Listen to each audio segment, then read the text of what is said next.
Le maître soufi, Al-Ghazali, dit un jour « Qui s'imprègne du dawq atteindra la connaissance profonde ». Le dawq est un concept soufi qui vient de la langue arabe. Il peut être traduit par la gustation intérieure du réel. Le dawq est l'expérience directe de soi au monde, le contact immédiat avec l'autre. C'est la sensibilité instantanée à la réalité des choses telles qu'elles sont derrière les apparences. On peut rapprocher cela de ce que le psychologue Erwin Strauss nommait le sentir, ou de ce qu'Henri Maldinet appelait la dimension pathique de l'existence. Cette gustation ne peut s'acquérir qu'avec la pratique d'une asepsie intérieure, autrement dit, par une décontamination du regard des représentations biaisées du monde pour accéder à l'essence véritable des choses. Le dawq se caractérise par une sensation primordiale de ce qui est vécu, une disposition à être pris dans ce qu'on sent de la présence de l'autre. En d'autres termes, saisir la qualité de la rencontre pour partager le même paysage que l'autre dans un échange relationnel ou un commerce affectif qui permet un espace d'accueil. Comme le disait le psychiatre Jean Houry, pour accueillir quelqu'un, il faut se mettre dans le même paysage.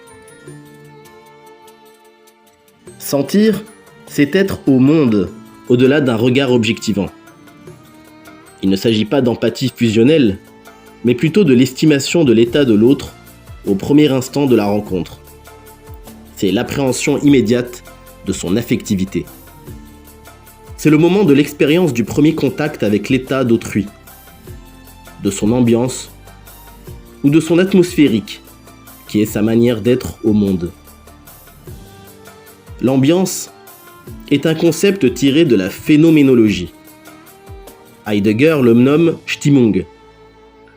Ce terme allemand, difficilement traduisible, est en lien avec la métaphore de la musique et de la voix.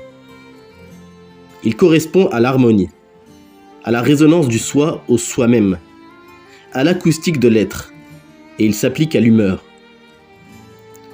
Le psychologue Pascal Pierlot parle du cœur comme centre de gravité affectif, pouvant sentir la tonalité affective ou la disposition thymique de l'autre.